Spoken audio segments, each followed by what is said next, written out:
Nagpalit ang eksena sa eskwelahan, kung saan dalawang estudyante ang nakaupo sa silid-aralan at nagchichismisan. Isang estudyante ang tumingin sa upuan ni Hajun at napansin na hindi pumasok si Hajun ngayon. Itinanong ng isa kung maglalakas loob pa ba siyang magpakita pagkatapos ng nangyari, binanggit na binugbog siya sa harap ng buong eskwelahan. Inihayag niya ang pag-asa na hindi na bumalik si Hajun at dinagdag na ngayon, pakiramdam niya ay makakahinga na siya ng maluwag. Namangha siya sa nangyari at nagtataka kung sino ang mag-aakala na matatalo si Hajun Go sa laban, lalo na ng isang tulad ni Soo-hyun Kim na tinawag niyang talunan. Biglang pumasok ang isang estudyante, sinenyasan na may dumaraan. Nagtanong ang isa pang estudyante kung sino siya. Ipinaliwanag ng una na siya ang pinakamalakas sa kanilang eskwelahan.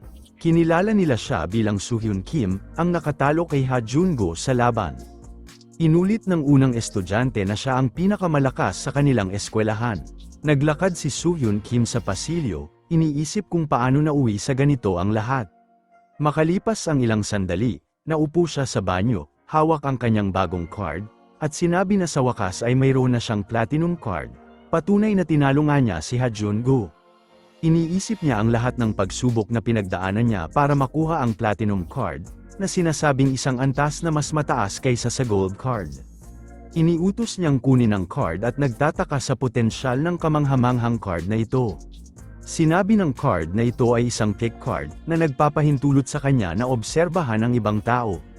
Tinatanong niya kung ano ang ibig sabihin nito, nadidismaya na hindi ito isang atake card dahil umaasa siyang mas malakas ito kaysa sa simpleng jab. Iniisip niya kung maganda ba ang card na ito, ngunit nagtataka kung ano nga ba ang magagawa niya sa pag-obserba ng ibang tao. Biglang pumasok si Koo-jae at tinanong kung ano ang binubulong niya sa loob. Agad niyang sinagot na wala naman at lumabas ng banyo para maghugas ng kamay. Iminungkahi ni Koo-jae na umalis na sila, na sinang-ayunan naman niya at sinabi na handa na siya. Tinanong ni Koo-jae kung handa na ba talaga siya, at sagot niyang may kumpiyansa, "Tara na." Paglabas nila, sinabi ni Koo-jae na masyado siyang malapit. Nagsorry siya, at lahat ng tao ay nagsimulang magtsismisan nang makita siya. Isang babae ang kumilala sa kanya bilang Soo-hyun Kim, at isa pa ang sumang-ayon. May nagsabi na siya ang nakatalo kay Hajun Go. Naramdaman ni Soo-hyun Kim na nahihilo siya, napagtanto kung gaano kalawak na kumalat ang balita. Isang babae ang nagsabi na mukhang mabait siyang tao, ngunit isa pang babae ang nagsabi na mukhang panlabas lang yun. Ayon sa kanya, pinapakalma ni Soo-hyun ang kanyang mga kalaban gamit ang inosente niyang mukha bago biglang umatake. Tinawag niya itong tuso. Idinagdag niya na narinig niyang nasa ospital pa rin si Hajun, kaya wala siya sa eskwelahan. Narinig ito ni Soo-hyun Kim at alam niyang mali yun, dahil alam niyang ayos lang si Hajun at nag-escape lang ng klase. Isang estudyante ang nagsabi na pati tatay ni Hajun ay inatake ni Soo-hyun, na ikinagulat ng iba. Sinabi pa niya na ang MBTI result ni Soo-hyun ay nagsasabing isa siyang psychopath, tunog baliw. Iniisip ni Soo-hyun kung paano lumalala ang mga chismis. Isang estudyante ang nagturo kay Koo-jae at nagsabing nakakatakot din siya. May nagtanong kung estudyante ba talaga si Koo-jae. Sinabi niyang narinig niya na si Koo-jae ay 48 taong gulang na. Ang isa naman ay nagsabing anak siya ng miyembro ng Yakuza. Naisip ni Soo-hyun ang mga chismis tungkol kay Koo-jae at napagtanto na dinadala siya nito sa alanganin. May nagkontra at nagsabing si Koo-jae ay kanang kamay ni Soo-hyun Kim, at naglaban sila ng 3 araw para malaman kung sino ang mas mataas. Naisip ni Soo-hyun na kailangan niyang linawin sa lahat na maling akala lang ang lahat. Bigla siyang nabangga ni Hyun Dong-lee. Humingi ng paumanhin si Hyun Dong-lee at tinanong kung siya ba si Soo-hyun Kim, ang nakatalo kay Hajun Go. Kinumpirma ni Soo-hyun Kim na siya nga si Soo-hyun Kim at tinanong kung may nagawa ba siyang mali. Sinamantala ni Hyun Dong-lee ang pagkakataon para magpakilala, ipinakilala ang sarili bilang first-year top dog, Hyun Dong-lee. Yumuko rin ang kanyang mga kasamahan. Tinanong ni Soo-hyun Kim kung ano ang nangyayari at bakit binabati sila ng mga first year. Ipinaliwanag ni Hyun Dong-lee na dahil si Soo-hyun Kim na ang bagong pinakamalakas sa West Gangbuk High, kaya nararapat lang nabatiin nila siya bilang kanilang nakatatanda. Tinanong ni Soo-hyun Kim kung sino ang nagdeklara sa kanya bilang pinakamalakas at bakit sila bumabati sa kanya ng ganito. Napagtanto ito ni Hyun Dong-lee at iminungkahing lumuhad na lang sila. Agad itong tinutulan ni Soyeon Kim, sinabing maling akala lang ito. Nilinaw niya na hindi niya intensyon na maging pinakamalakas at nais lang niyang pumasok sa eskwelahan ng tahimik. Ininterpret ito ni Hyundong Lee na balak silang iwan ni Soyeon. Tinanong ni Soyeon Kim kung ano ang ibig sabihin ni Hyundong sa pag-iwan, sinabing wala namang iiwan. Inamin niya ang sitwasyon at umalis na, nagpaalam. Sinigawan ni Soyeon Kim ang mga ito na umalis, ipinapakita ang kanyang ayaw na makisangkot sa kanila. Tinanong niya kung ano ang nangyayari sa mga taong yun. Ipinaliwanag ni Ko Jae na si Hyundong Lee, ang first-year top dog, ay dating sumusunod kay Ha Jong-gu, ngunit naging istorbo siya kay Ha Jun. Tinanong ni Soyeon Kim kung sumusunod si Hyundong kay Ha Jun. Kinumpirma ito ni Ko Jae, sinabing may dahilan si Hyundong. Ngayon na natalo ni Soyeon si Ha Jun, hinahanap siya ni Hyundong bilang bagong pinakamalakas sa eskwelahan. Idinagdag ni Ko Jae na narinig niya na si Hyundong ay nakababatang kapatid ni Hyundong Lee mula sa Yiwan High School. Hindi makapaniwala si Soyeon Kim at tinanong ang dahilan nito. Ipinaliwanag ni Ko Jae na nais ni Hyundong na pag-isahin ang buong gangbak. Inilarawan niya ang gangbak bilang kasalukuyang isang battlefield, kung saan ang apat na pinakamalakas na high school ay nagpapalawak ng kanilang impluensya. Habang hindi interesado si Ha Jung-gu sa pagkakaisa, nais daw ni Hyundong na pag-isahin ang buong gangbak kasama siya. Sa tingin ni Soyeon Kim ay kalokohan yun, at hindi siya dapat makisama sa taong yun o sa kanyang plano para sa pagkakaisa ng gangbak. Iniisip niya kung bakit may nais pag-isahin ito. Nagpasya siyang hindi makisangkot sa negosyo ni Hyundong, lalo na't mukhang maayos na ang lahat sa eskwelahan ngayong wala na si Ha Jun. Gusto lang niyang pumasok sa eskwelahan ng tahimik. Ipinapalam ng quest window na isang bagong quest ang nalikha na may layuning makuha ang tiwala ng mga first year sa West Gangbuk High 01, at hindi pa alam ang reward. Nagpasya siyang i-abandon ang quest. Ipinaalam ng quest window na kapag iniwan ang isang quest, hindi na muling lilito ang quest windows at mawawala ang lahat ng reward.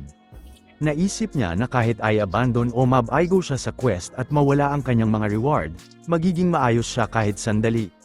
Gayunpaman, balang araw, malalaman ng mga tao na mahina siya, at babalik ang lahat sa dati. Palihim niyang ininsulto ang mga ito, tinawag silang mga tanga, at inangkin na sinusubukan lang niya sila.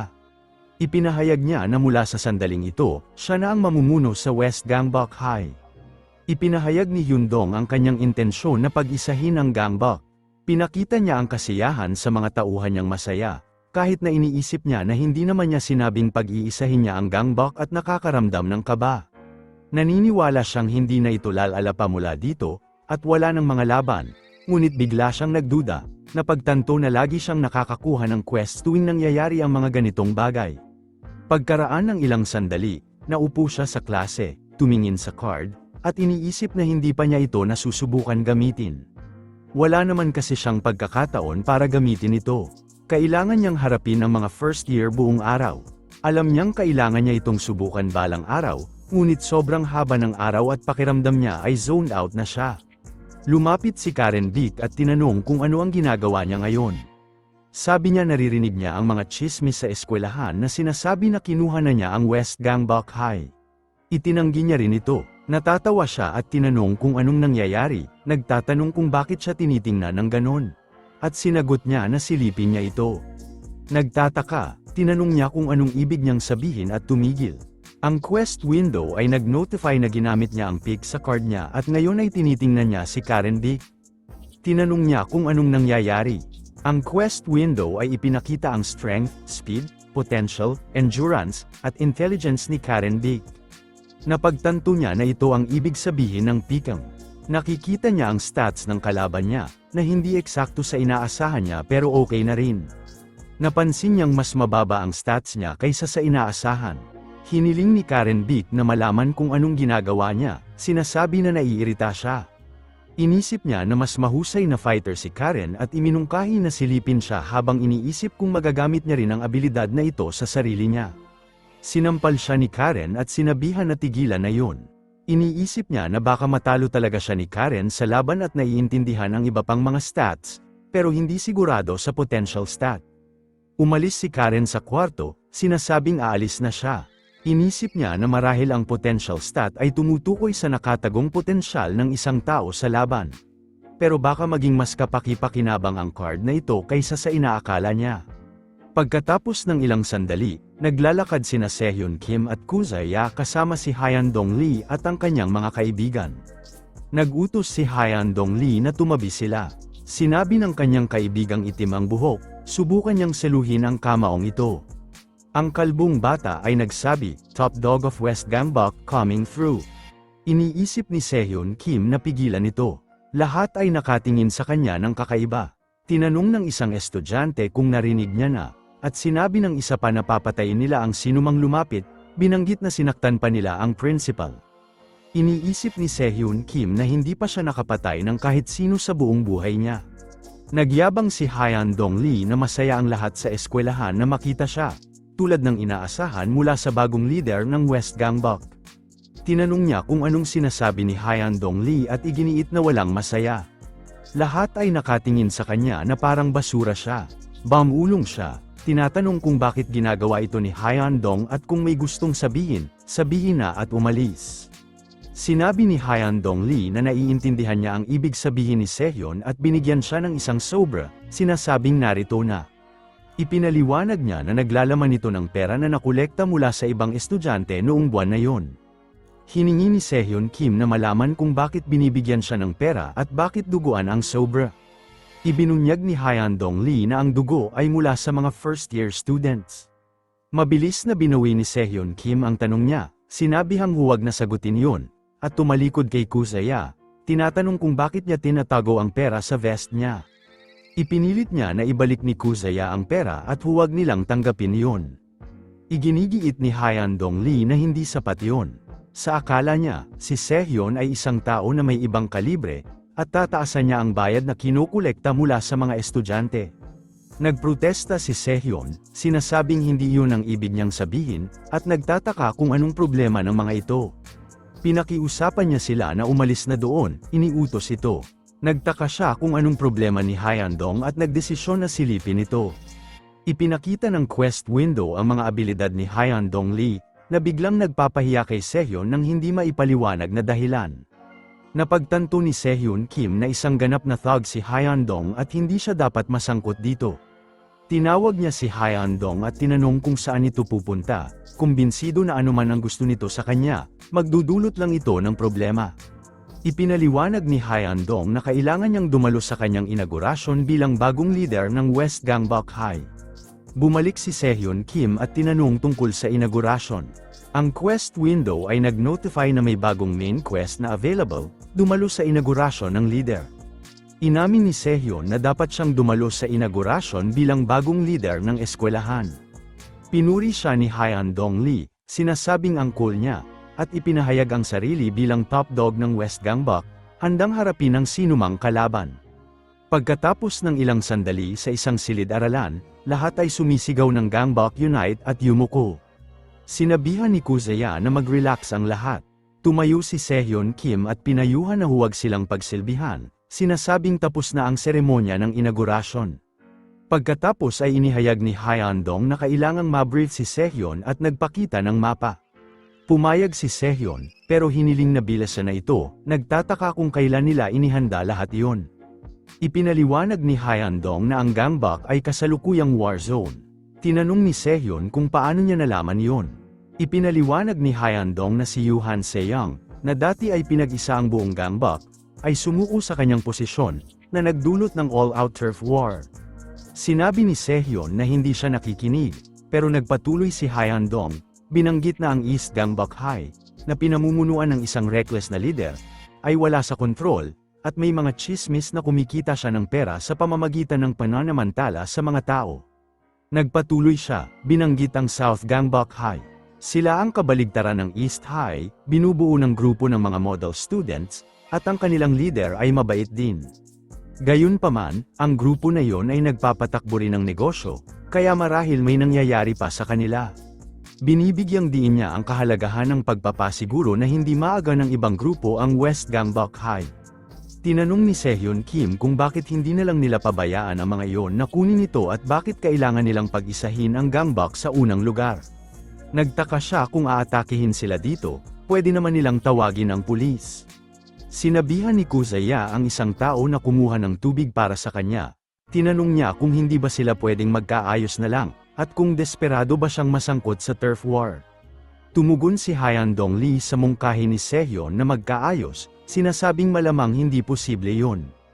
Ipinaliwanag niya na ang mga iyon ay naghihinala na sa kanya. Tinanong ni Sehyon Kim kung bakit. Ibinunyag ni Hyan Dong na kumalat na ang chismis, tinatawag siyang tank top Sehyon, ang lalaking nagsusuot ng tank top na naka-crisscross habang sinasaktan ang kanyang mga kaaway. Galit na hiningi ni Sehyon Kim na malaman kung sino ang nagpakalat ng mga katawa-tawang chismis. Inamin ni Hyan Dong-lee na siya ang nagpakalat nito. Tinanong ni Sehyon kung nagbibiro ba ito at iginiit na hindi siya sasali sa anumang laban. Sinabihan niyang lahat na tigilan na siya sa pagsunod-sunod sa kanya, sinasabing ang presensya nila ang dahilan ng pagkakalat ng mga chismis na yun. Sinabi ni Kuzuya na ikita sila ulit, pero sinabihan ni Sehyon na manahimik na. Pagkatapos, tinanong ni Hyan Dong ang tungkol sa paparating na gangbok conference. Tinanong ni Sehyon kung ano yun at sinabing ayaw niyang makisali. Gusto lang niyang pumasok sa eskwelahan ng tahimik. Pagkatapos ng ilang sandali, nakaupo si Sehyon Kim sa bahay nanonood ng TV at iniisip na tama ang desisyon niya. Bakit niya kailangang protektahan ang West Gangbok High? Nagtataka siya kung bakit kailangan niyang lumaban para protektahan ang eskwelahan. Wala namang sense. Umuwi si Dayun, at tinanong si Suyen kung anong ginagawa niya sa eskwelahan, dahil tinatawag siyang little sister ng alamat na tank top Suyen. Nagtatanong kung bakit yumuyuko ang mga seniors sa eskwelahan tuwing nakikita siya. Pinakalma niya ito, sinasabing huwag mag-alala dahil inayos na niya yon at hindi siya mapapahamak sa gangbok conference o kung anuman yun. Inihayag ni Sehyon ang pagkairita niya, sinasabing nakakainis yun, pero aminado siyang mas mabuti na yon kaysa makitang binubuli at binubugbog siya lagi. Binalaan niya ito na kung pupunta siya sa gangbok conference o kung anuman yon, sasabihin niya sa kanilang nanay. Pinakalma siya ni Sehyon ulit, sinasabing huwag mag-alala. Pakiramdam niya malaya na siya at pwede na siyang maging normal na estudyante. Samantala, tinawagan si Yihahan, ang top dog ng East Gangbok High, at tinanong kung narinig na niya ang tungkol sa West Gangbok High. Tinanong ni Yihahan kung kailangan ba niyang malaman yun. Kinumpirma ng estudyante na kailangan nga niyang malaman yun. Sinabihan siya ni Yihahan na sabihin na. Ibinunyag ng estudyante na natalo si Ha-jun-go at may bagong leader sa West Gangbok. Sinipa siya ni Yihahan sa mukha at itinapon palayo. Ipinaliwanag ng estudyante na alam niyang mahirap paniwalaan, pero totoo ito. Isang taong tinawag na tank top Sehyon. Sinabi ni Yihahan na hindi yun ang dahilan kung bakit niya ito sinipa. Tinanong ng estudyante kung bakit siya sinipa. Sinagot ni Yihahan na nagbibiro ba ito at nagtatanong kung bakit niya kailangang malaman yun. Samantala, tinanong ng estudyante si Shakkang, ang top dog ng South Gangbok High, kung may narinig na ba siya. Tinanong ni Shakkang kung ano ang narinig niya. Binanggit ng estudyante na may isang taong natalo si Ha-jun-go ng West Gangbok High. Kinumpirma ni Shakkang na narinig na niya ito. Tinanong ng estudyante kung isang taong tinawag na tank top Sehyon ang gumawa nito. Sumagot si Shakkang, sinasabing mukhang sobrang malupit at marahas siya, at nagtatanong kung anong plano ni Shakkang tungkol dito. Sinabi ni Shakkang na sigurado siyang makikilala niya ito sa lalong madaling panahon, lalo na't paparating na ang Gangbok Conference. Samantala, sinusulat ni Hyan Dong-lee ang pangalan ni Sehyon Kim sa buhangin at iniisip ang paparating na Gangbok Conference. Iniisip niya kung isa pa itong pagsubok na dapat lagpasan ni Sehyon. Nakakuha siya ng tawag at sinagot ito. Si Sehyon Kim ang nasa kabilang linya. Tinanong ni Hyan Dong-lee kung bakit ito tumatawag, paalalahanan siyang sinabi niyang ayaw niyang makontak. Sumagot si Sehyon, sinasabing sinabi nga niya yon pero huwag mag-alala. Tinanong ni Hyan Dong-lee kung umiiyak siya. Ang system window ay nag-notify kay Sehyon tungkol sa third quest para sa West Gangbok High, dumalo sa Gangbok Conference. Tinanong ni Sehyon kung kailan ang Gangbok Conference. Ang quest window ay nag-notify na ang reward ay isang gold card at 10 bronze cards. Ipinunto ni Hyan Dong-lee na sinabi ni Sehyon na hindi siya dadalo sa conference sa eskwelahan. Iginiit ni Sehyon na pupunta siya doon kahit ano paman. Tinanggap ni Hyundong ang desisyon niya at binanggit na kailangan niyang gawin ang mga kinakailangang paghahanda. Tinanong ni Sehyun tungkol sa mga paghahanda at kung ano eksakto ang inihahanda niya. Tinatanong ni Hyundong kung may plano na naman si Sehyun. Makalipas ang ilang sandali, nakaupo si Sehyun Kim sa silid-aralan at napansin ang isang babaeng nakaupo malapit sa kanya. Nag-notify ang quest window na ginamit niya ang pick sa kanyang card. Tumingin siya sa isang lalaki at pagkatapos ay sinilip ito. Nag-notify ang quest window na ginamit niya ang pick sa kanyang card. Tinanong ng lalaki kung anong meron at sinabi niyang nadidiri siya ngayon lang. Iniisip ni Sehyun Kim na masaya ito, masaya makita ang stats ng ibang tao. Sinabi ng babae na parang may nakatingin sa kanya na parang manyok. Ang lalaking nakaupo sa tabi niya ay sinabi rin na ganoon ang pakiramdam niya. Nag-iisip si Sehyun Kim kung bakit ganun ang reaksyon ng mga tao kapag nakikita niya ang kanilang stats. Dahil ang card ay tinawag na pick at him, maaaring nakakaramdam ng kahihiyan ang mga taong sinisilip niya. Pinag-isipan niya kung okay lang ba talagang gamitin ang card na ito at iniisip pa kung ano ang mas kakaiba. Na ang abilidad na ito ay level 2, ibig sabihin pwede niyang pataasin ang ranggo ng skill na ito, tulad ng jab. Mukhang nakakuha siya ng isang experience point para sa bawat 2 taong sinilip niya. At kung mas marami siyang makita, tataas ang ranggo ng skill na ito hanggang E. Tumingin siya kay Yakuza at sinabing pick at him. Nag-notify ang quest window na ginamit niya ang pick sa kanyang card. Namula si Yakuza, tumingin siya sa kanya at iniisip kung bakit nag-e-enjoy ang tanga na ito at sinabing kahit ano paman. Tinawag niya si Kuza at sinabing may itatanong siya habang inoobserbahan ang kanyang abilidad sa quest window. Tinanong niya kung bakit ang potential niya ay S-rank. Tinanong ni Yakuza tungkol sa kanyang potential. Sinabi niya na walang anuman yon. Huwag pansinin ang sinabi niya at iniisip kung ano ba ang meron sa taong ito.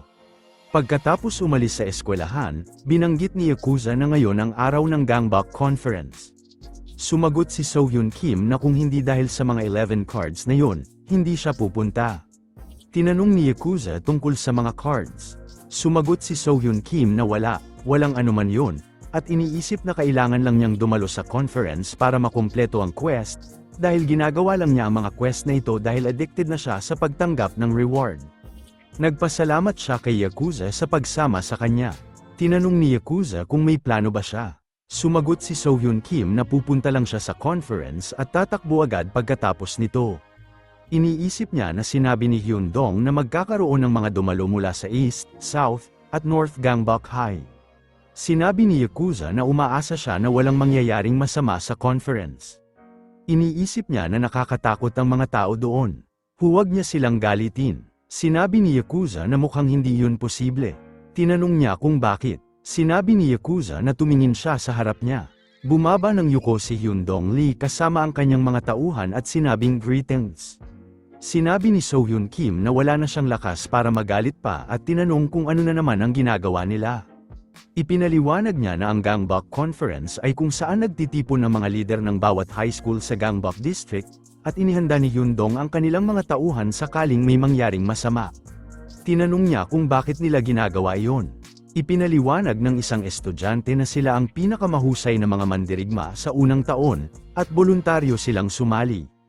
Isa pang estudyante ang nagsabi na isa sa kanila ay dumalo kahit na ang kanyang lolo ay malubha na. Sinabi ng isa pang estudyante na alam nila na susuportahan ng kanyang lolo ang kanyang desisyon. Sinabi ng isa pang estudyante na lahat sila ay tapat sa kanya at handang ialay ang kanilang buhay para sa kanya. Sinabi ni Yakuza na maghanda na sila dahil ngayong gabi ay kakain sila sa impyerno. Sinabi ni Sohyun Kim na huwag silang asarin dahil inaakala ng mga tao ang pinakamasama. May 2 babaeng dumaan at tinanong sila, at isang babae ang nagsabing mukha silang pupunta sa isang street fight. Sumang-ayon ng isa pang babae, tinawag silang mga brutes. Sinabi ni Sohyun Kim na sinabi niyang huwag silang makisangkot sa mga ganoong aksyon. Inutusan niyang ipaalam sa lahat na umuwi na, at sinabi na 3 lang sila ang dadalo sa Gangbok Conference. Sumagot si Hyundong na tiwala siyang kaya nilang harapin ang mga tao mula sa ibang mga eskwelahan mag-isa, na sinabi ni Sohyun na hindi yun ang ibig niyang sabihin. Pagkatapos ay pinauwi na niya ang lahat, sinabihan silang puntahan ang kanyang lolo. Sinabi niya kay Hyundong na pumunta na sila sa Gangbok Conference ngayon, habang iniisip kung bakit ganito ang nangyari. Samantala, may isang tao na binubugbog ng husto ni Lee Ha-han, na ini-insist na ulitin ang sinabi kanina at tinatanong kung bakit hindi ito maulit. Nag-sorry ito. Sinabi ni Lee Ha-han na nakakatakot ang mga high school kids ngayon, sinampal ang tao at tinanong kung miyembro sila ng gang at anong gang yon. Sa pagsabi ng tao na miyembro siya ng gang, tinanong niya kung pinapayagan ba ng mga gang na gawin yon. Gumawa siya ng galaw para sampilin ulit ang tao, sinabing kailangan nilang bayaran ang ininom na alak. Isang bystander ang pumihil, hinawakan ang kamay ni Lee Ha-han para pigilan ang pag-atake. Isa pang tao ang lumapit, tinatawag si Lee Ha-han at nag-sorry sa pag-interrupt, binanggit na malapit na magsimula ang Gangbok Conference. Tinanong ni Lee Ha-han kung bakit kailangan niyang dumalo sa ganang event. Samantala, dumating si So-hyun Kim sa isang lumang gusali at tinanong kung doon gaganapin ang conference. Kinumpirma ni Hyundong Lee, sinabing ito ay isang gusali na natigil ang konstruksyon, na kalaunan ay naging isang medyo kadudadad ang lugar kung saan laging ginaganap ang conference. Sinabi niyang mukhang sobrang kaina-hinala, na para bang pwede kang gumawa ng krimen dito nang walang makakaalam. Pinayuhan ni Hyundong Lee si So-hyun Kim na huwag ipahayag ang anumang intensyon na saktan ang lahat sa conference ngayong araw. Itinanggi ni So-hyun Kim na hindi iyon ang ibig niyang sabihin. Nagpatuloy siya, itinaas ang kortina, at inaasahang makakatagpo ng grupo ng nakakatakot na mga tao na maaaring umatake sa kanya pagpasok niya. Nandoon si Shakang kasama ang kanyang grupo at malugod na tinanggap siya. Tinanong niya kung si So-hyun Kim ay mula sa West Gangbok High, na sinagot ni So-hyun Kim ng oo. Ipinakilala ni Shakang ang sarili mula sa South Gangbok High, iniisip na magkaedad sila. Sinabi ni So-hyun Kim tungkol sa pangalan ni Shak, na mukhang katulad ng Sok, pinaupo ni Shak sila So-hyun Kim, at ang kanyang mga kasama. Tinanggap ni So-hyun Kim at nagpasalamat, iniisip na mabait si Shak at hindi makapaniwala na siya ang leader ng South Gangbok High. Lahat sila ay umupo sa sofa. Samantala, tinawag ni Hyundong Lee si So-hyun Kim. Nagtataka si So-hyun Kim kung ano ang gusto niya, pakiramdam na relieved na okay siya. Binalaan siya ni Hyundong Lee na huwag magpapalinlang sa mabait na ugali ni Shak, na kahit mukhang mabait si Shak, siya ang mabagsik na leader ng South Gangbok High. Kaya mahirap basahin ang tunay niyang intensyon. Pinayuhan siyang mag-ingat kay Shak, sinasabing sa lahat ng leader ng high school sa Gangbok District, siya marahil ang pinaka-delikado. Tinanong ng kaibigan ni Shakang tungkol sa impresyon niya kay So-hyun Kim. Naalala ang kanilang usapan tungkol sa pangalan, sinabi ni Shakang na matagal na mula nang asarin siya tungkol sa kanyang pangalan, at hindi niya inaasahan na may maglalakas loob na gawin iyon. Samantala, nagtataka si So-hyun Kim kung ano ang pinag-uusapan ni Shak doon. Pinayuhan siya ni Hyundong Lee na huwag unang tumingin palayo dahil nagpapakita ito ng kahinaan. Sinabi ni So-hyun Kim na tumahimik siya at iniisip na ang isang mukhang mabait na tao tulad ni Shak ay hindi maaaring maging delikado. Nagtataka siya kung bakit hindi pa natatapos ang quest.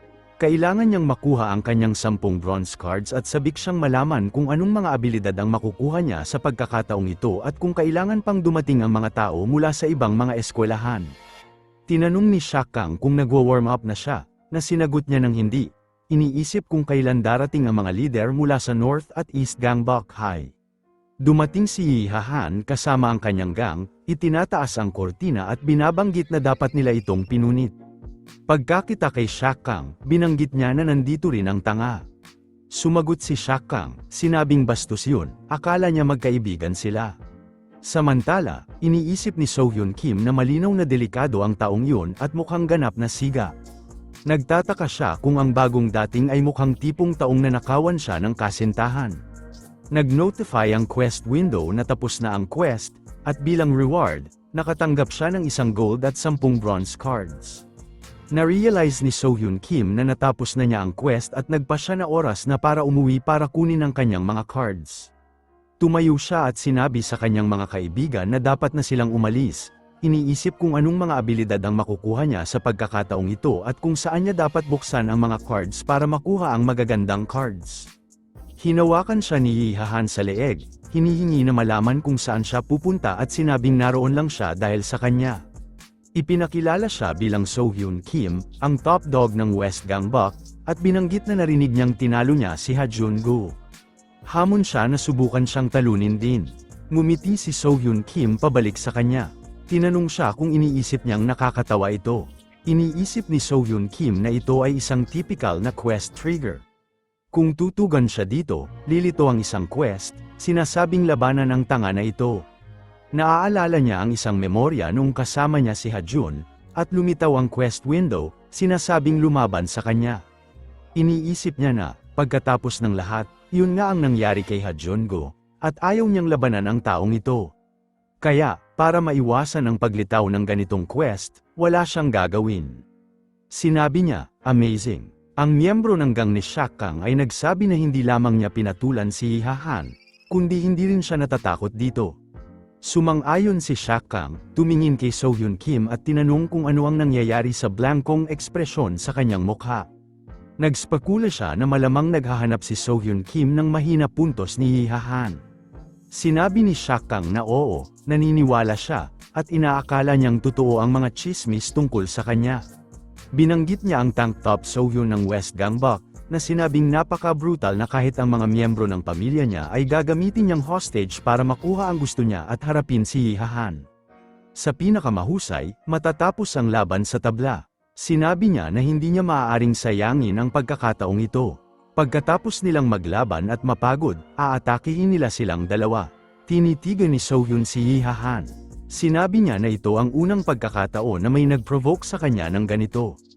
Iniisip ni So-hyun Kim na wala pang lumilitaw na quest, pero sa rate na ito, magtatapos siya sa pakikipaglaban dito.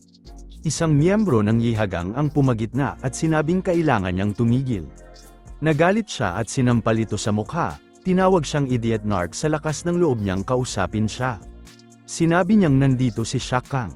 Kung lalabanan niya si So-hyun Kim dito, at ngayon si Shak Kang ay sasamantalahin ang sitwasyon, at kung ano pang impyerno ang gagawin niya. Sinabi ni Ha-han na kailangan niyang kumalma. Sinabi niyang magkakaroon siya ng ibang pagkakataon para harapin si So-hyun Kim, pero nandito si Shak Kang, at siya ang pinakadelikadong tao sa kwartong ito. Umalis si Ha-han mula doon at sinabing kalimutan na ito. Pumalakpak si Shak Kang at sinabi, well, tama na yon para sa ngayon. Kung patagilan pa nila ito, matatapos lang sa isang laban. Sinabi niya na ngayong nagkaroon sila ng pagkakataon na magkita ng harapan, huwag nilang kalimutang mag-hi sa susunod na magkita sila, at bukod pa dito, wala ni isa mula sa North Gangbuk High ang dumating. Iniisip ni So-hyun Kim na hindi kapanipaniwala ito at sinabi kay Shak na parang okay yun. Inakusahan siya ni Shak Kang na pinagtatawanan ang kanyang pangalan ulit. Iniisip ni So-hyun Kim na tapos na ito, at hindi na niya kailangang lumaban sa kahit sino. Iniisip niya na pwede na siyang umuwi, pero hindi siya pwedeng umalis na walang dala, kaya sinabi niya pick at him. Iminungkahi ni Shak Kang kay Ha-han na kumain sila ng pagkain dahil matagal na mula nang huli silang nagkita. Tinanong ni Ha-han kung ano ang pinagsasabi niya. Nag-notify ang quest window na ginamit niya ang pick at him card. Nag-notify ang quest window na mababa ang ranggo ng pick at him niya. Nagtataka si So-hyun Kim kung bakit hindi niya makita ang kanilang stats. Makalipas ang ilang sandali, naglalakad si So-hyun Kim sa daan ng pagod at iniisip na umaga na. Naalala niya ang conference o kung anuman ang tawag dito na lubha niyang inaalala. Nakatulog siya kagad pag-uwi niya. Mas mahalaga, hindi siya makapaniwala na pumalpak ang pick at him card. Sinabi niya na mababa ang ranggo niya, at iniisip niya na hindi niya pwedeng silipin kahit sino. Nagtataka siya kung ano ang basehan nito, marahil lakas. Nagtataka siya kung ibig sabihin nito na ang dalawa ay mas malakas kaysa sa kanya. Dumating si Hyun-dong kasama ang kanyang gang. Tinanong ni So-hyun Kim kung ano na naman ang meron. Sinabi niya na wala silang ibang respeto at paghanga para sa kanya.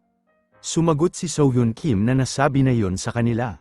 Sinabi niya na napakamapagpakumbaba niya, narinig nila ang lahat, at tinanong kung paano naganap ang Gangbuk Conference kahapon.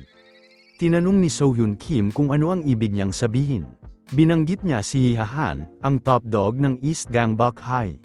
Narinig niyang tinalo niya ito gamit ang Dragon Tiger Fist niya, at natapos ang laban bago pa man makialam si Sok Kang, at kumalat ang mga chismis sa buong eskwelahan. Tinanong ni So-hyun Kim kung paano at sino ang nagpakalat ng tsismis na yun. Sinabi niya na hindi yun madali. Alam niyang pumasok sa eskwelahan ng maaga at kumalat ang tsismis na yun. Ang mga estudyanteng nakapalibot kay So-hyun Kim ay sumigaw na kahanga-hanga siya, ang pag-asa ng West Gangbok Tank Top So-hyun. Isa pang estudyante ang nagmungkahi na ipakita niya sa kanila ang kanyang Great Dragon Tiger Fist technique. Isa pang estudyante ang nagtanong kung totoo na nakuha niya ang teknik na yun sa pagpatay sa kanyang martial arts teacher. Makalipas ang ilang sandali, natagpuan ni So-hyun Kim ang sarili sa opisina ng nurse at nagrereklamo na lahat ng parte ng katawan niya ay masakit. Binanggit niya na ang dami niyang pinagdaanan mula kahapon, kaya hindi na nakapagtataka na masama ang pakiramdam niya at masakit ang buong katawan. Dagdag pa niya na may lagnat pa siya. Pero madalas na siyang umuwi ng maaga kamakailan, kaya hindi siya pwedeng umuwi rin ngayon at nagtataka kung ano ba ang Dragon Tiger Feast. Halos makalimutan na niya, pero na-realize niya na ito ang kanyang pagkakataon, dahil walang tao sa paligid. Idineklara niyang oras na para kunin ang kanyang mga cards. Lahat ng cards ay lumitaw sa harap niya, at napansin niyang nakakuha siya ng isang gold card at 10 bronze cards mula sa huling quest. Nagpasya siyang magsimula sa gold card. Ang quest window ay nag-notify sa kanya na nakakuha siya ng gold card.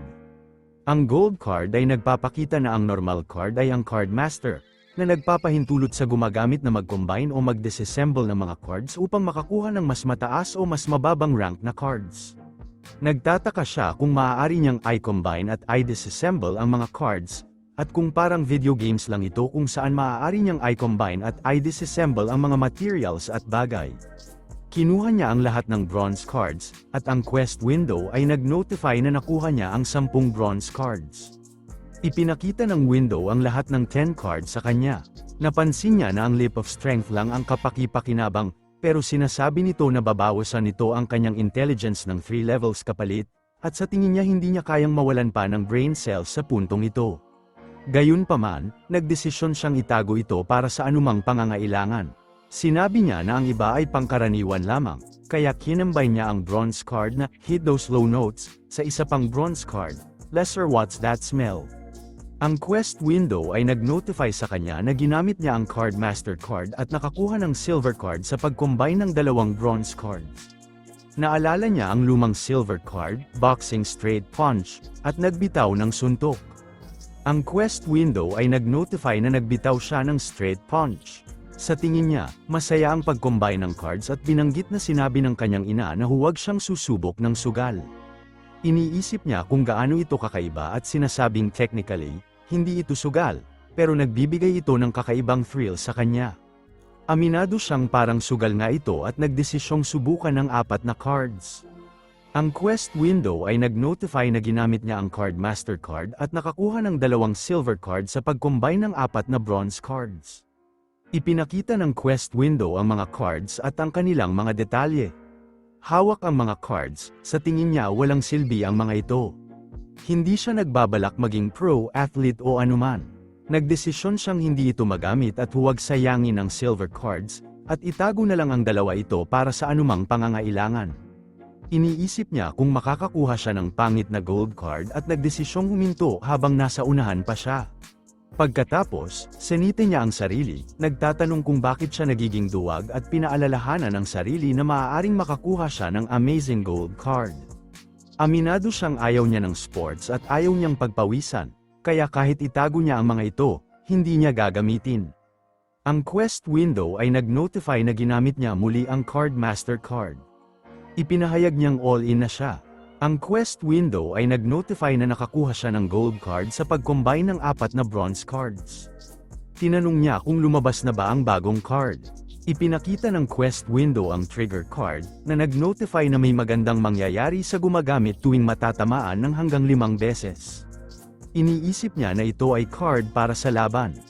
Ang epekto ay activated pagkatapos ng 5 beses na tamaan. Sinampal niya ang sarili at sinabing masakit ito. Tinanong niya kung ano bang nangyari, at iniisip kung dahil ba tinamaan niya ang sarili. Sabi niya ang card ay tinawag na master, kaya akala niya makakapagpatibay siya ng dominance sa mga tao, pero sa halip ay gagantimpalaan siya tuwing ibang tao ang magpapatibay ng dominance sa kanya. At sa totoo lang, mas gusto niya ito ng ganito. Ang quest window ay nag-notify na may bagong main quest na available. Sabi niya, isang main quest. Panahon na para sa bago, at kailangan niya ng mas maraming cards para makapag-combine. Tinanong niya kung ano ang kailangan niyang gawin sa pagkakataong ito. Ang quest window ay nag-notify na kailangan niyang mag-recruit ng crew members 0 hanggang 4 na may reward na isang gold card. Nakita niya ang screen at iniisip na sa wakas ay dumating na ito. Ngayon, tahasang sinasabi sa kanya na mag-recruit ng crew members. Nagtataka siya kung bakit patuloy na tumataas ang pusta, na para bang talagang naglalaro siya ng video game, at kung may final boss na kailangan niyang talunin o anuman.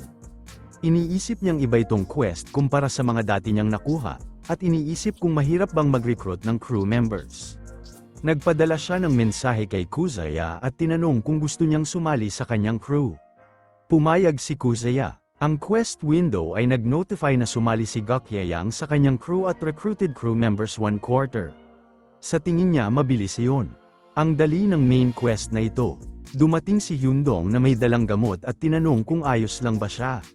Sa tingin niya kahit ano paman, magre-recruit na lang siya ng maraming tao para makuha ang kanyang reward.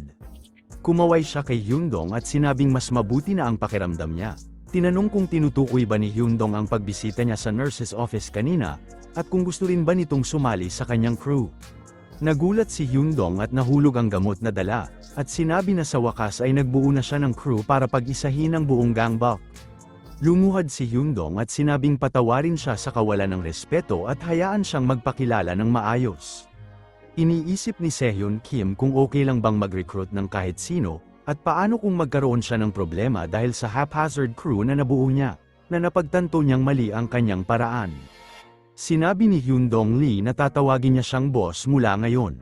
Sinabi ni Sehyon Kim na kalimutan ang sinabi niya at na mas mabuting pag-isipan niya ito ng mabuti. Sinabi niya kay Kuza na umalis na sila. Sinundan siya ni Yakuza at sinabing okay boss. Tinanong niya kung gusto nitong maging second in command niya. Sumagot si Kuza ng oo. Pagkatapos ng ilang sandali, humiga si Sehyon Kim sa desk at nag-isip kung sino ang dapat niyang i-recruit. Napaka-risky na mag-recruit ng kahit sino dahil maaaring magkaroon ng follow-up quest na may kinalaman sa crew, at kailangan niya ng mga legit na miyembro. Tinanong niya kung paano niya makukumpirma yun, at sinuggest ang paggamit ng pick at him card. Sinabi niyang dapat niyang tingnan ang stats ng mga tao at i-recruit ang mga mas malalakas. Pumayag siya sa gagawin, na kailangan niyang subukan din ang card na nakuha niya noong huli. Dumating si Karen Bick, nakita siya, at tinanong kung siya si Sehyon, at ano ang ginagawa niya doon. Tinanong din niya kung bakit nakatira siya sa neighborhood na yun. Sinabi niyang hindi niya kasalanan na nakatira siya sa lugar na yun. Sinabi ni Karen na hindi yun kasalanan niya at umalis na, sinabing okay bye. Sinabi niya na magkikita sila sa school bukas. Pagkatapos ay naalala niya ang isang bagay at sinabing sandali lang. May favor siyang hihingin kay Karen. Tinanong siya ni Karen kung ano ang favor. Sinabi niyang alam niyang medyo kakaiba ito, pero maaari ba siyang sampilan sa mukha? Naalala niya ang trigger card at naisip na hihingi siya ng tulong kay Karen. Sinabi niyang may kailangan siyang i-check physically. Tinanong siya ni Karen kung may kailangan din ba siyang i-check. Iniisip niya kung ano ang sinasabi ni Karen at sinabing oo, pakiramdam niya may magandang mangyayari kapag tinamaan siya. Tinanong siya ni Karen kung gusto niyang magmura habang ginagawa ito. Sinabi niyang hindi niya hiningi ang pagmumura. Sinabi ni Karen na anyway, walang bawian, at inihanda na ang sarili para sampelan siya. Dumating si Dongjun kasama ang kanyang gang at sinabing mahilig siyang mapalo. Tinitigan sila ni Soohyun Kim. Binanggit niya na nakalimutan nila siya at tinanong kung talagang nakalimutan nga nila. Sinabi niyang naroon sila para maghayganti sa pagkamatay ng kanilang kapatid na si Sang-chul. Naalala ni Soohyun Kim ang mga ito at kinikilala na sila ang mga parehong tao mula noong nakaraang encounter. Iniisip kung bakit kailangan niyang makaharap muli ang mga ito. Sumigaw siya sa pagkadismaya, na-realize na si Sang-chul ay nasa likod lang pala niya. Itinuro ni Sang-chul Park ang kanyang sarili, sinasabing siya si Sang-chul Park, at ipinapakita ang kanyang Myers-Briggs type indicator na ENFP. May lumabas na quest notification, nagsasabing may side quest na nabuo. Labanan at talo ang mga thugs, Thug Boss 01, Thug Henchman 05. Gantimpala, isang silver card. Naniniwala siya na kailangan niyang labanan sila ulit, ngunit naipanalo na niya ang mga ito dati. Binanggit ni Dongjin kung sino ang dala nila ngayong beses. Dapat madali lamang itong quest na matapos, ngunit sino ang thug boss? Tanong niya kung sino ang dinala niya. Naniniwala siyang naalala na niya ang mga pangalan nila. Dumating si Sangchul Park mula sa East Gangbuk High at nag-utos na umiwas sa kanyang daan, ipinapatunay na siya ang mas matandang kapatid ni Sangchul. Naniniwala siyang itong lalaki ang thug boss at nagmungkahi na tingnan siya. Ini-notify ng quest window na ginamit niya ang pick at him card at ipinakita ang mga detalye nito. Nagtanong si Sangchul Park kung ano ang kanyang tiningnan at kung napansin ba niya na siya ang tipo niya. Naniniwala siyang ang stats niya ay kahanga-hanga, may mataas na lakas, bilis, at tatag. Naniniwala siyang wala pa siyang nakikita sa school na nakaranggobi sa lakas, at walang paraan na matalo niya ang lalaking ito.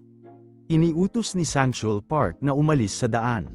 Lumapit si Karen Bick at nagtatanong tungkol sa paaralan ng mga lalaki. Sinaway niya sila, tinawag na mga bobo, at nagtanong kung gaano kainan na nagtutulungan silang lahat para saktan ang isang tao. Binatikos siya ni Sangchul at nagtanong kung sino ba siya. Nagpumilit si Soohyun Kim na huwag idamay si Karen sa gulo. Lumapit si Sangchul Park, sinapak siya, at iniutos na tumahimik siya.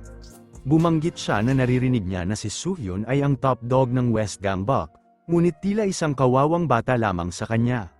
Sinubukan ni Karen Bick na kunin ang tulong niya, ngunit hinawakan siya ng Red Jack Boy at sinabi na ang mga suntok ni Sangchul Park ay walang awa, lalo na laban sa mahina. Itinanong niya kung okay lang siya, at sinagot na tiyan niya ito. Tinanong niya kung ano ang problema sa kanyang tiyan. Sinabi niya na okay lang ang pakiramdam ng tiyan niya. Ini-notify siya ng quest window ng isang mensahe, "Master, please, one hit." Tinanong niya kung ano ang sinasabi niya. Nagtatanong siya kung bakit okay ang pakiramdam ng kanyang tiyan. Nagmungkahi si Dongjin na baka masyado silang magaan sa kanya. Binanggit niya na may mali sa tanga na yon. Iniisip ni Soohyun Kim kung ano ang nangyayari. Itinulak siya ni Sangchul si Karen Bick at inutusan siyang tigilan ang kanyang hindi naaayon na pag-uugali dahil may babae. Iniisip ni Soohyun Kim kung magandang pakiramdam ba ang makuha kapag pinapalo ka. Ini-notify siya ng quest window na nakatanggap siya ng 5 hits na may mensahe, "Master, please, effect triggered and something good will happen." Iniisip niya kung ano ang magandang mangyayari at kung na-trigger na ba ang card. Tinanong ni Sangchul kung paano niya nagustuhan ang ganoong tanga. Ini-notify ng quest window na isang stat ang magiging random na mag-increase at ang kanyang lakas ay nagtaas mula E hanggang C rank. Sinuntok siya ni Soohyun Kim sa mukha at itinapon siya. Ipinakita ng quest window ang mga rank ng kanyang mga kakayahan. Nagulat ang lahat, kasama na si Karen Bick, sa nakita nila ito. Binanggit ni Dongjin na ang bagong pinalakas na Sangchul ay nahuli ng tanga. Lumapit si Soohyun Kim sa harap ni Karen at inamin na medyo maganda ang pakiramdam niya kapag tinatamaan.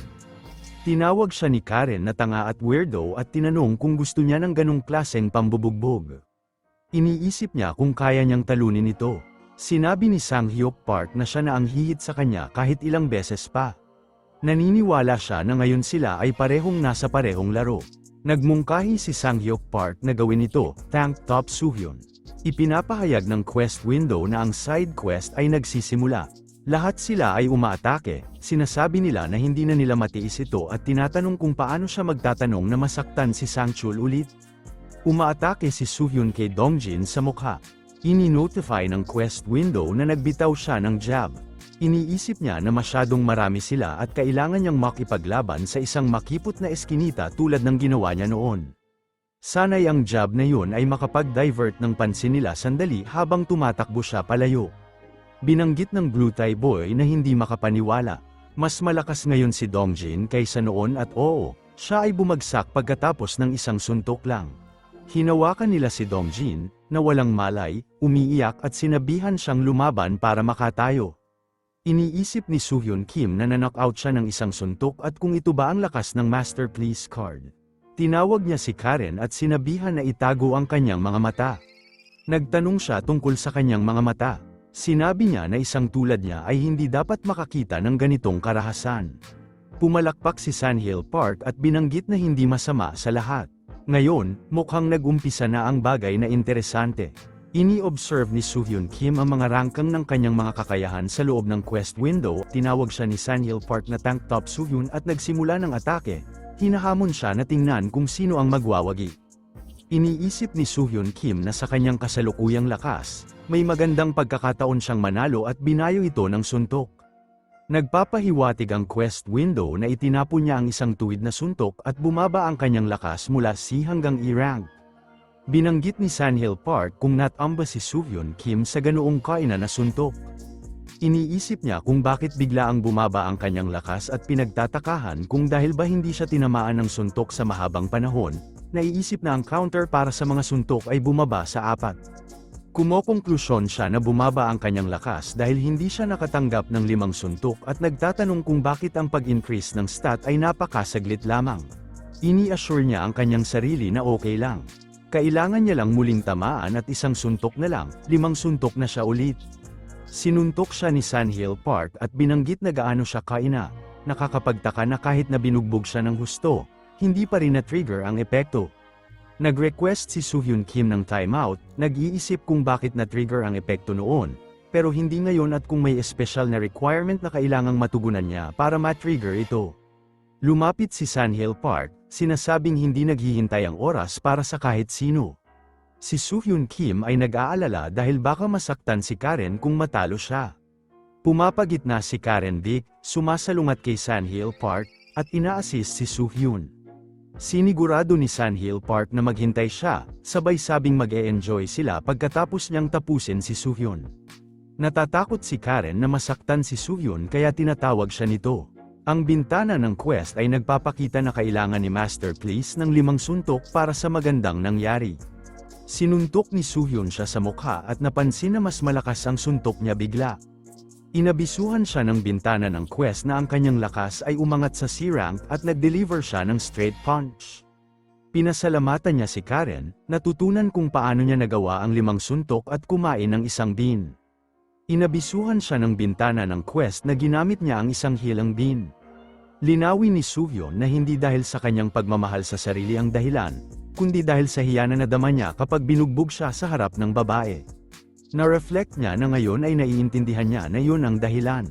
Kung kailan siya binugbog at nahihiya, saka lang magti-trigger ang effect para sa pag-angat ng stats base sa card requirements. Kaya't Master Please ang pangalan ng card. Kinuha ni Sanhil Park ang kanyang paa at sinabi, mukhang half-decent boxer siya, pero narinig na ba niya ang pangalan ni Sanhil, ang Boulder Park, habang sinisikap itaas siya? Inabisuhan siya ng bintana ng quest na ginamit niya ang maximum capacity card. Nagtaka si Sanhil Park kung bakit hindi niya maangat siya. Lumihis si Soohyun Kim at sinuntok siya, banggitin ang boost sa timbang mula sa maximum capacity card at ang boost sa lakas mula sa Master Please card, sabay sabing nasa rank ang kanyang mga suntok ngayon. Patuloy siyang sumusuntok sa kanya ng paulit-ulit. Inabisuhan siya ng bintana ng quest na natapos na ang side quest at nakatanggap siya ng silver card. Iniisip ni Soohyun Kim kung anong card ito ngayon, napagtanto na ang mga card na yun lang ang kanyang inaalala ngayon. Matapos ang ilang sandali, naglakad si Soohyun Kim sa hallway, nagtataka kung bakit siya binibigyan ng mga quest na ito at natutuwa pa siya rito. Ni-reflect niya na parang nakatalaga ang mga quest base sa kanyang mga kilos at nagtataka kung may nagtatalaga ba sa kanya. Bigla, sinampal siya ni Karen at nilate siya. Inabisuhan siya ng bintana ng quest na isa lang na hit para kay Master Please. Pinakiusapan niya ito na sampalan din ang kabilang pisngi, nagtatanong kung ano ang nangyayari. Patuloy siya sa pang-aabuso sa kanya at nanghihingi ng paliwanag kung bakit may chismis na sila raw ang nagde-date. Nagkatipo ng ilang estudyante sa paligid nila, may isa na nagsabing lovers, quarrel at isa na komento sa young love. Nagtanong si Soohyun Kim kung tungkol saan sila at bakit may nagpapakalat ng ganoong chismis, ipinagpapatuloy na walang katotohanan at wala namang nangyari sa kanila. Sumagot siya, maliban na lang kung iisipin niya na indirect kiss. Nagtanong ang isang babae kung narinig niya yon. Nagbulungan ang mga lalaki na indirect lang ang halik nila. Nagkomento ang isa pang estudyante na kala niya totoo ang chismis na may 3 anak na sila. Dumating si Hyundong na may hawak na bulaklak at nag-utos, hindi raw totoo na nahulog siya sa kanya matapos niyang heroically iligtas siya. Itinanggi niya ito, sinabi na walang katotohanan at hindi siya gusto nito. Sabi niya huwag magmadali sa mga conclusion. Nagtanong siya kung totoo rin na siya ang dominant sa relasyon at si Soo-hyun ang submissive. Sumagot siya, umalis dito. Sa labas ng paaralan, may estudyanteng sumalpok kay Ha-jun-gu at humingi ng paumanhin. Umurong si Ha-jun-gu nang walang anuman. Samantala, sa East Gangbuk High, lumuhad si Sang-hyuk Park at humingi ng paumanhin. Inaaming ginawa niya ang kanyang makakaya pero hindi niya natalo si Soo-hyun.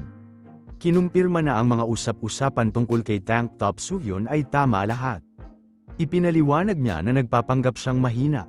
Hinihintay na bumaba ang depensa ng kalaban bago siya umatake ng isang matinding attack. Ipinahayag niya na walang duda na si Sang-hyuk sa Boulder Park ay naniniwala na si Soo-hyun ay sanay sa martial arts. At lalo na sa mga offensive attack. Taos-pusong inamin niya ang kanyang pagkabigo, sinasabing nagdala siya ng kahihiyan sa East Gangbuk. Matindi ang tugon ni Lee Ha-han, sinasabing walang nag-aasahan ng anuman sa kanya. At tinawag siyang walang kwentang maliit na shithead. Inakusahan niya si Sang-hyuk na iniisip na kabilang siya sa kanila dahil lang tinanggap nila ang pera niya ilang beses. Iginiit na hindi siya karapat-dapat sa kahit isang pambubugbog. Pinaliwanag niya na ang pambubugbog sa kanya ay magmumukha lang na kabilang si Sang-hyuk sa kanilang grupo. Inusisa niya kung si Soo-hyun Kim ang nagpakalat ng mga usap-usapan gaya ng sinabi niya. Kinumpirma ni Sang-hyuk Park, sinasabing oo, walang duda tungkol dito. Sumagot siya, okay. Kung ganoon ay dapat niyang bisitahin si Soo-hyun kung desperado siyang labanan siya na umabot pa sa pagpapakalat ng tsismis. Binanggit ng kaibigan niya na may iba pa siyang appointment ngayong hapon. Tinanong niya kung kailan at paano niya tuturuan ng leksyon si Soo-hyun Kim. Lumapit si Lee Ha-han, sinindihan ng sigarilyo, at nagdeklara, right now. Samantala, sa paaralan, nakita ni Soo-hyun Kim ang kanyang card. At iniisip na ito ang card na nakuha niya mula sa pinakabagong quest. Ang normal card ay nagpakita ng pangalan na, To the Moon, at pinapayuhan siyang subukan at abutin ang kanyang level. Isinasaalang-alang niya ang, To the Moon, at iniisip kung dapat na niyang gamitin ito ngayon. Samantala, si Dis-ong Hwang, na ranggo 14 sa East Gangbuk High. Tinawagan si Lee Ha-han at tinanong kung bakit gumagamit ng sledgehammer para basagin ang isang mani. Iminungkahi niyang iwan na ito sa kanya. Pupunitin niya si Soo-hyun mula paa hanggang ulo, at iiwan ang mga piraso sa harap ng estatwa ng kanilang paaralan para kalmutin ng mga buwiter. Tinanong niya si Lee-ha kung kaya ba niya ito at ipinagmamalaki na natalo niya si Ha-jun-gu. Sinampal ni Dis-ong Hwang ang kanyang tiyan at tinanong kung hindi siya pinagkakatiwalaan ni Lee-ha. Tinawag siyang idiot pig, at inakusahan siya na iniisip na hot stuff siya kung hindi siya pinagkakatiwalaan. Hiniling niya na malaman kung bakit siya lang nakatayo roon at inutusan siyang puntahan si Soo-hyun. Samantala, nakaupo si Soo-hyun Kim sa silid-aralan, nakita ang card. At iniisip na ito ang card na nakuha niya mula sa pinakabagong quest. Nagtataka kung mukhang mahusay na card ito, kahit na maaaring magamit paminsan-minsan. At kung dapat niya na lang itong i-disassemble sa Card Master. Nagpasya siya laban dito sa ngayon, napagtanto na sobrang nahuhumaling siya sa pag-disassemble ng mga card. At maaaring mapunta siya sa mas masamang kalagayan kaysa sa pinagsimulan. Mas mahalaga, kailangan niyang kumpletuhin ang quest. Ang quest window ay nag-abiso na kailangan niyang mag-recruit ng 14 na miyembro ng crew, na may reward na isang gold card. Isinasaalang-alang niya kung sino ang magiging iba pang mga miyembro ng crew. At napagtanto na kailangan niyang humanap ng mga taong may magagandang stats. Habang naglalakad sa hallway, nasira ang kanyang tsinelas, at nagkomento na ang kanyang slides ay bumibigay na. Iniisip niya na malapit na niyang ma-rank up ang peak sa kanyang skill. At nagtataka kung dapat ba siyang mag-hint, ay hanggang umabot ito sa E-rank bago siya magsimulang maghanap ng seryoso. Nagpasya siyang ayusin muna ang kanyang sapatos. Lumapit si Karen Vic at sinabing hinahanap siya ng homeroom. Yumuko siya para inspeksyonin ang kanyang tsinelas ngunit aksidenteng nabangga ang kanyang dibdib. Tinanong niya kung ano ang iniisip niyang ginagawa, kung ano ang nararamdaman niya, at kung nag-e-enjoy siya. Ipinaliwanag niya na ito ay ang kanyang tsinelas. Sinampal siya nito at pinagmumura siya. Ang quest window ay nag-abiso na isa itong attack mula kay Master Please. Humihingi siya ng tawad, sinasabi niyang hindi niya sinasadya yon, at talagang malas lang siya. Sinasabi ng babae na tumahimik siya at tinatakot siyang isusumbong sa mga pulis. Nagmakaawa siyang huwag siyang umalis. Sa sandaling yun, lumitaw si Haj Anggo sa likuran niya, na nagdulot ng kilabot sa kanyang katawan. Mabilis siyang tumakbo at nagtago, naramdaman ang stress at napagtanto niyang bumalik siya sa paaralan. Matapos hindi makita si Haj Anggo ng ilang panahon, nagmuni-muni siya na lahat ay nag-aalala tungkol kay Haj Anggo, pati na rin siya. Tinanong niya kung kumain na ba ng almusal si Haj Anggo. Umalis si Haj Anggo, sinasabing hindi na sila magkaibigan. Sinabi niya na hindi talaga niya gustong makipag-usap sa kanya, at kung ganoon nga, hindi na siya mag-aabala. Ipinapalam ng quest window na may nalikhang side quest. Recruit Haj Anggo bilang crew member 01, na may gantimpala na isang silver card. Nagtataka siya kung ano ang tungkol sa pagre-recruit kay Haj Anggo bilang crew member. At paano niya mare-recruit ang isang nakalaban niya? Pinag-iisipan niya kung magkakaroon pa siya ng laban kay Haj Anggo muli at nagdududa kung kaya niyang talunin siya sa pangalawang pagkakataon o kung susuko na lang siya dahil side quest lang naman ito. Isang babae ang nakakita sa kanya at kinilala siyang si Soohyun Kim. Ang batang kasama niya ay nagtatanong kung ano na naman ang masamang ginagawa niya ngayon. Naisip ni Soohyun Kim na siguro mas mabuti ngayon, dahil ang quest ay nagbibigay lang ng isang silver card bilang gantimpala at dapat niya itong subukan tapusin. Tinawagan niya si Haj Anggo at tinanong kung gusto niyang sumali sa kanyang crew. Napagtanto niyang hindi niya pwedeng itapon ang pagkakataon para sa isa pang card. Pagkatapos ay binati niya si Haj Anggo ng magandang araw, iniisip na malamang hindi ito mangyayari. Pagkaraan ng ilang sandali, umupo si Soohyun Kim kasama si Kuzaya sa bus stop. Sinabi ni Kuzaya na buti na lang wala namang nangyari. Sumang-ayon si Soohyun Kim, sinabing oo, talagang hindi inaasahan. Nagkomento si Kuzaya kung gaano nakakagulat na pinayagan yon ni Haj Anggo. Sumang-ayon si Soohyun Kim na ipahayag ang kanyang takot na hindi makakatulog sa recess. Dahil natatakot siyang hanapin siya ni Haj Anggo at sipain siya. Bigla, isang bata ang tumakbo at ipinabatid sa kanila na may masamang nangyari. Ang East Gangbok Group ay nasa Kayandong. Iminungkahi ni Soohyun Kim na tawagan ang mga pulis. Nababanggit na palaging nilang nakakalimutan na opsyon ang paghingi ng tulong sa batas. Tinanong ng bata kung tatawagin ba niya ang kanilang mga tauhan. Sumagot si Soohyun Kim na hindi siya nakikinig sa kanya. At kahit na, kaya naman nilang harapin ito ng sila lang. Idinagdag pa niya na kung pupunta siya doon, magtatapos lang siya sa pakikipaglaban. Sinabi ng bata na okay at umalis. Tinanong niya si Soohyun kung nagbibiro ba siya. Umupo si Soohyun Kim sa bus kasama si Kuzaya. Tinanong ni Kuzaya kung talaga bang okay lang ito. Sumagot si Soohyun Kim ng oo, hindi siya pupunta. Si Hai Ha-han ang pinakamalakas sa East Gangbok High. Iniisip niya na kung may quest, baka iba ang usapan. Pero wala naman siyang natanggap. Binuksan niya ang bintana at sinabi na ayaw niyang pumunta. Kung saan man dinala si Hyandong at magtapos sa isa pang laban. Umaasa siyang pagkatapos ng insidenteng ito, titigil na si Hyandong sa pag-aabala sa kanya. Pagtatapos na walang dahilan para makisangkot siya. Nararamdaman niya ang hangin mula sa labas at iniisip kung gaano kaganda ang araw. Samantala, isang batang nakasuot ng puting damit ang nagsabi kung gaano kaganda ang araw. At tinanong si Hyandong Lee ng West Gangbok High kung hindi ba magandang araw para mamatay. Sinimulan niyang bugbugin ito at pinagsabihan. Tinawag siyang pathetic at sinabing alam niyang alalay siya ni Ha Jun-gu. At ngayon ay kasangga na siya ni Soohyun Kim. Idinagdag niya na kung may tatalo kay Tank Top Soohyun, halik ang gagawin niya sa puwet ng taong yon. Sumagot si Hyandong Lee na tulad ng matalinong ibon na maingat sa puno kung saan ito nagtatayo ng pugad. Ang matalinong general ay maingat sa pinuno kung saan siya maglilingkod. Sa wakas ay natagpuan niya ang pinunong kanyang paglilingkuran. Ipinahayag ni Hyandong Lee na wala siyang ibang master. At alam niyang hindi darating si Soohyun para iligtas siya, kaya dito na natatapos ang lahat. Tinanong ni Di Song H. Wong kung totoo yon. Tinanong ni Hyandong Lee kung hindi ba siya nahihiya. At kung talagang si Hai Ha-han ang nagpadala sa kanilang lahat dito. Pinulot ni Di Song H. Wong ang isang pamalo at tinanong kung kaya niyang labanan silang lahat. Nagkomento si Hyan Dong-lee na ngayon ay gumagamit na siya ng armas laban sa kanya. Nilinaw ni Di Song H. Wong na hindi ito para sa kanya, kundi para kay Hyan Dong-lee. At inilagay ito sa kanyang balikat habang inuutusang tamaan siya. Kinuha ito ni Hyan Dong at tinamaan siya. Tinanong ni Di Song H. Wong kung yun na yun. Naisip ni Hyan Dong na hindi siya nasaktan.